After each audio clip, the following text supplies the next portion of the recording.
The new Bajaj Pulsar 125 latest model. இந்த மாடல்லையுமே உங்களுக்கு அந்த முன்னாடியோட ஹெட்லைட்டை மாற்றிருக்காங்க. நியூ வைசர் டைப்பும் உங்களுக்கு இந்த வண்டியில் வந்துடும். லேட்டஸ்ட்டாக வந்த பஜாஜ் பல்சர் 150 2026 மாடல்லேயே நிறைய பேர் டிஎம்ல கேட்டிருந்தீங்க. அந்த வண்டியை வந்து ஆல்ரெடி போட்டிருப்பேன், ரிவ்யூ பார்க்காதவங்க பாருங்க. கிளியராக அந்த ஃப்ரண்ட்டை காட்டுங்க கேட்டிருந்தீங்க. உங்களுக்காக தான் இது கிளியராகவே காட்டியிருப்பேன். ஃப்ரண்ட்டோட லுக் இப்படி தான் இருக்கும். ஸோ இங்கே லுக் வைஸ் கண்டிப்பாக சப்ஜெக்டிவ். ரொம்ப நாளாக ஒரே மாதிரி இந்த டிசைன் நிறைய பேருக்கு வந்து இது பிடிக்கலாம், பிடிக்காமையும் போகலாம். உங்களுக்கு இந்த டிசைன் எப்படி இருக்கு, இந்த புதுசா வந்த லுக் வந்து உங்களுக்கு பிடிச்சிருக்கா பிடிக்கலான்றதை மறக்காம கீழே கமெண்ட் பண்ணுங்க. ஸோ ஓவராலா உங்களுக்கு எல்இடி ஸ்டெப் தான் இந்த 2026ஓட நியூ பல்சர் 125ல எடுத்துட்டு வந்திருக்காங்க. இதுக்கு முன்னாடி வேரியண்ட்டை காட்டிலும் இதுல உங்களுக்கு லைட் விசிபிலிட்டி நல்லாவே இருக்கு. நெக்ஸ்ட் இதோட இன்ஜின் செட்டப்ல இருந்து ஆரம்பிப்போம். இந்த இன்ஜின் டைப் உங்களுக்கு 4 stroke 2 valve twin spark engine தான் வருது. அதே மாதிரி OBD2 பினாம்ஸ்ல தான் வருது. இன்ஜினோட டிஸ்பிளேஸ்மெண்ட் பாத்தீங்கன்னா உங்களுக்கு 124.38 cc.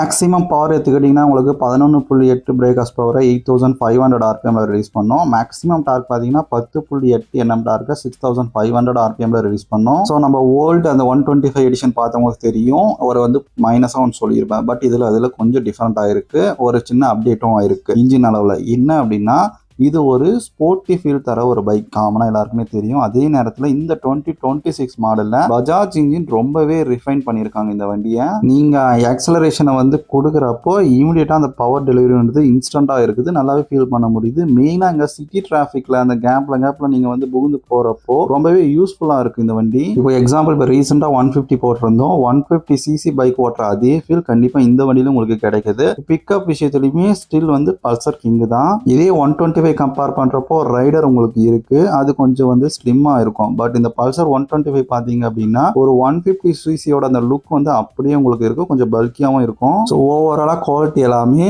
ஓரளவு மீடியம் சைட்ல தான் இருக்கு. மெயினா இந்த வண்டியோட கிரவுண்ட் கிளியரன்ஸ் எடுத்துக்கிட்டீங்க அப்படின்னா 165 mm கொடுத்துருக்காங்க. ஸோ நீங்க பில்லியன் கூட நம்ம ஊர் ஸ்பீட் பிரேக்கர்ல போறப்பமே பெருசா எந்த விதத்துலையும் பயம் இல்லை, தாராளமா போக முடியுது. அதே மாதிரி இப்போ நீங்க பார்த்துட்டு இருக்கிறது எல்லாமே இந்த 2026ஓட நியூ கலர்ஸ் வந்து அப்டேட்ஸ் தான். ஆக்சுவலா ரிவ்யூ பண்ண போறப்ப அங்க நிறைய பேர் இந்த வண்டியை பார்த்துட்டு இருந்தாங்க கலருக்காக. வழக்கம் போல உங்களுக்கு இந்த வண்டியில கிக்கரும் வந்துடும். நீங்க டயர்னு எடுத்துக்கிட்டீங்கன்னா ரெண்டுமே 17 இன்ச் வீல் தான், டியூப்லெஸ் தான். அதுல உங்களுக்கு எந்த சேஞ்சஸும் கிடையாது. ஃப்ரண்ட்ல 80/100, ரியர்ல வந்து 100/19 கொடுத்துருக்காங்க.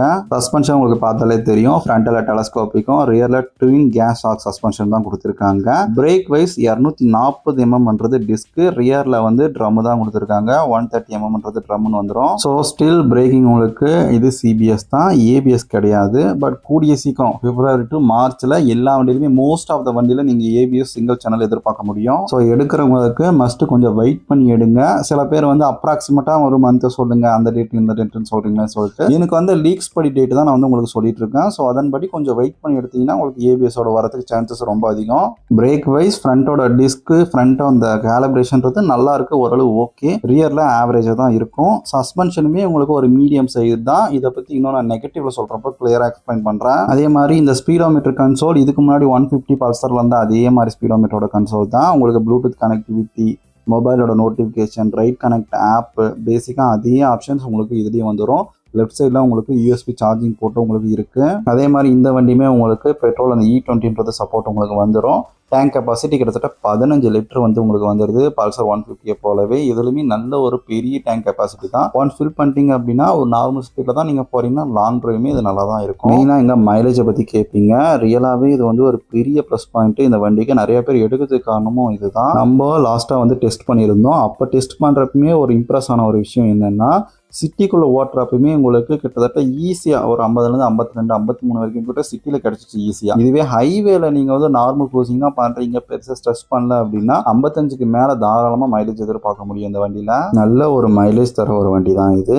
மெயினாக அங்கே பர்ஃபார்மன்ஸும் ஓரளவு நல்லா இருக்கும். பாக்கெட்டும் பெருசாக காலியாகக்கூடாது, செலவு அதிகமாக கூடாது, மைலேஜும் இருக்கணும் அப்படின்னா உண்மையாக ஒரு நல்ல சஜஷன் தான் இது. நெக்ஸ்ட் இந்த வண்டியோட இன்னொரு ஒரு பெரிய ப்ளஸ், அதாவது service and resale value maintenance. அதை வச்சு பேசணும் அப்படின்னா கண்டிப்பாக இந்த வண்டிக்கு ஒரு பெரிய ப்ளஸ் பாயிண்ட் இருக்குன்னே சொல்லலாம். ஏன்னா நம்ம பஜாஜ் சர்வீஸ் எந்த அளவு எங்கெங்கெல்லாம் இருக்குன்றது நம்மளுக்கு ஆல்ரெடி தெரியும். மெயினாக இங்கே ஸ்பேர் பார்ட்ஸ் வந்து உங்களுக்கு ப்ரைஸ் மற்ற எல்லாத்த விட இதில் உங்களுக்கு அஃபோர்டபுள் ப்ரைஸில் உங்களுக்கு கிடைக்கும். அதே நேரத்தில் உங்களுக்கு மெயின்டெனன்ஸுமே மற்ற வண்டிகளை காட்டிலும் இதில் ப்ரைஸ் உங்களுக்கு கம்மியாக தான் ஆகும். ஸோ அதே மாதிரி நீங்கள் ரீசேல் பண்ணாலுமே உடனே வாங்குறதுக்கு அந்த அளவு வந்து ஆட்கள் இருக்காங்க இன்னமும். அதே நேரத்தில் பல்சர் அந்த ஒரு நேமே போதும் வாங்குறதுக்கு அதிகமான பீப்புள் வந்து லைக் பண்ணுறாங்க. அது காரணம் ஃபேமிலி யூஸஸ் தான் மோஸ்ட்லி இதை எடுக்கிறாங்க. இது 790 mm சீட் ஹைட் வந்துடும், ஸ்பிளிட் சீட்டும் வந்துடும், சிங்கிள் சீட்டும் உங்களுக்கு வந்துடும். மெயினாக ஷார்ட் ரைடருக்கும் உங்களுக்கு கரெக்டாக இருக்கும். மஸ்ட் டெஸ்ட் ட்ரைவ் பண்ணி பாருங்க. இதோடைய ப்ரைஸ் பார்த்தீங்கன்னா சிங்கிள் சீட் ஸ்டார்டிங் உங்களுக்கு ஒரு 1.5 1.10 வந்து உங்களுக்கு ஸ்டார்ட் ஆகும். மேக்ஸிமம் ஒரு 1.15 ஒரு 1.18 கிட்ட டீலர் வைஸ் ரேட்டு முன்ன பின்னன்றது மாறும். நீங்க அப்படி பார்த்தாலுமே கண்டிப்பா ஒரு வேல்யூ ஃபார் மணி தான் இந்த வண்டி. சரி, நான் அந்த புது வண்டிக்கு நெகட்டிவ் என்ன நிறைய வந்து சால்வ் ஆயிருக்குன்னு சொல்றீங்க, நெகட்டிவ்லாம் ஏதாவது இருக்கா இல்ல வந்து பிரச்சனையே இல்லையா அப்படி கேக்குறீங்கன்னா எல்லா வண்டியிலும் கண்டிப்பா நெகட்டிவ் சைடுன்றது இருக்கும். இந்த வண்டியிலுமே இருக்கு. இப்போ நீங்க பார்த்துட்டு இருக்க இந்த பஜாஜ் பல்சர் 125 நெகட்டிவ்க்கு தான் போக போறோம். வீடியோவை ஸ்கிப் பண்ணாம பாருங்க, அப்பதான் உங்களுக்கு நிறைய விஷயங்கள் மிஸ் பண்ணாம இருப்பீங்க. மெயினாக இப்போ தான் ஃபஸ்ட் டைம் நீங்கள் பார்க்குறீங்க அப்படின்னா மறக்காமல் சப்ஸ்கிரைப் பண்ணிட்டு பாருங்கள். அப்போ தான் உங்களுக்கு நோட்டிஃபிகேஷன் உடனே வரும். இப்போ நீங்கள் பார்த்துட்டு இருக்கிற மாதிரி வீடியோ, கம்பாரிசன் வீடியோ, டிப்ஸ் எல்லாமே ஆல்ரெடி நிறைய அப்லோட் பண்ணியிருக்கும். மறக்காம அதையும் செக் பண்ணி பாருங்கள். வாங்க வீடியோக்குள்ளே போவோம். மெயினாக பஜாஜ் கிட்ட அந்த இம்ப்ரூவ்மெண்ட் ரீஃபைன்மெண்ட் எல்லாம் இருக்குன்னு சொல்லியிருந்தேன். இன்ஜின் வைஸ் எல்லாமே நல்லா இருக்கு, பெருசாக குறை சொல்கிற அளவு இல்லை, ஃபஸ்ட்டை காட்டிலும். பட் ஸ்டில் இன்னமும் அந்த வைப்ரேஷன்ன்றது இருக்கு. இம்ப்ரூவ் என்னதான் பண்ணியிருந்தாலும் இந்த ப்ராப்ளம் இன்னும் கம்ப்ளீட் ஆகலை, முழுசாக வந்து சால்வ் ஆகலை. ஸ்பீடு ஒரு 70 to 80 அதை கிராஸ் பண்ணுறப்போ ஹேண்டர் பார்ல, ஃபுட்பேக்ஸில் அது மாதிரி ஒரு வைப்ரேஷன்றது நல்லாவே வந்து ஃபீல் ஆகுது. ஆல்ரெடி சொன்ன மாதிரி இது நீங்கள் ஸ்பீடாக போகிறப்பையும் இல்லை லாங் டிரைவ் ரொம்ப நேரம் போகிறீங்க அப்படின்னாலும் இது உங்களுக்கு கண்டிப்பாக இரிட்டேஷனை தரும். இப்போ உங்களுக்கு புரியறதுக்காக ரைடரையும் இல்லை அப்படின்னா ஷைன் 125 கம்பேர் பண்ணுறப்போ இன்ஜின் வந்து ஸ்மூத்னஸ் வந்து பல்சரில் கொஞ்சம் பின்னாடி தான் இருக்கும். நம்ம லாஸ்ட் ரிவ்யூ போகிறப்பே கமெண்ட் படிக்கிறப்போ கொஞ்சம் காமெடியாக இருந்தது. என்ன விஷயம்னா பைட் அதிகமா இருக்கு, எனக்கு ஃபீல் அதிகமா தெரியுது அப்படின்ற மாதிரி சொல்லியிருந்தீங்க. இதோடைய கர்வ் பைட் 140 கிலோன்றது கொடுத்துருக்காங்க. செக்மெண்ட்லயே இது செக்மெண்ட் கம்பேர் பண்றப்ப கொஞ்சம் ஹெவியஸ்டான பைக் தான். அதனால தான் நீங்க ஃபர்ஸ்ட் டெஸ்ட் ட்ரைவ் பண்ணி பாருங்க. உங்களுக்கு கம்ஃபர்டபிள் எப்படி இருக்கு, வெயிட் மேனேஜ்மெண்ட் எப்படி இருக்குன்னு சொல்லிட்டு உங்களுக்கு தெரியும் நான் சொல்லுவேன். மெயினா இது கியர் ஷிஃப்ட் பண்றப்போ கொஞ்சம் ஹார்டா தான் இருக்கு, கிளச்சுமே ஹார்டா தான் இருக்கு. இது லாங் டைம் யூஸ் பண்றப்போ லைட்டா கை வலிக்க சான்சஸ் இருக்கு. மெயினா சஸ்பென்ஷன் என்னடா அட்ஜஸ்டபிள் இருக்கு அப்படின்னா உண்மைதான், அட்ஜஸ்டபிள் இருந்தாலுமே அந்த ரியர் சஸ்பென்ஷன்றது கொஞ்சம் ஸ்டிஃபர் சைடாக தான் இருக்கு. ரோட் நல்லா இருந்துச்சுன்னா பிரச்சனை கிடையாது, ஸ்டேபிளாக போயிடும். பட் நம்ம ஊர் இருக்கிற கண்டிஷன் கூலி பழத்தெல்லாம் விட்டீங்க அப்படின்னா அந்த இம்பாக்ட் டேரெக்டாக உடம்புக்கு தெரியும். முதுகு பெயின் அது மாதிரிலாம் கண்டிப்பாக வரதுக்கு சான்சஸ் இருக்கு. சரி, ஃபைனலாக என்ன சொல்கிறேன், இந்த 2026 எடுக்கலாமா வேண்டாமா அப்படின்னா எனக்கு பல்சர் 150 லுக்கு தான் வேணும். அது இப்போ புதுசாக வந்த லுக்கு தான் வேணும். ஹைவேல ஸ்டேபிளாக போகணும், சிட்டியில் வந்து நல்லா வந்து பிக்கப் இருக்கணும், பட்ஜெட்குள்ளேயும் வந்து கம்ப்ளீட் பேக்கேஜ் கொடுக்கணும் அப்படின்னா இந்த வண்டியை ட்ரை பண்ணுங்க. இல்லப்பா எனக்கு ஸ்மூத் இன்ஜின் தான் வேணும், வைப்ரேஷன் இருக்கக்கூடாது, லைட் வெயிட்டாகவும் இருக்கணும், ஃபேமிலி கம்ஃபர்டபுளாக இருக்கணும்னா எனக்கு டிவிஎஸ் இல்லை ஹோண்டா அது மாதிரிக்கு போகலாம். என்னை பொறுத்தவரை இது ஏபிஎஸ் எடுத்துட்டு வந்துட்டாங்க அப்படின்னாலே மோஸ்ட் வேல்யூ ஃபார் மணி நல்ல வண்டி தான், தாராளமாக எடுக்கிறதுக்கு உங்கள் லிஸ்டிங்ஸில் வச்சுக்கலாம். நெகட்டிவ்லாம் ஓகேன்ற பட்சத்தில். வேறு ஏதாச்சும் டவுட் இருந்தால் கமெண்ட் பண்ணுங்க. எனிவேஸ் தேங்க்ஸ் ஃபார் வாட்சிங்.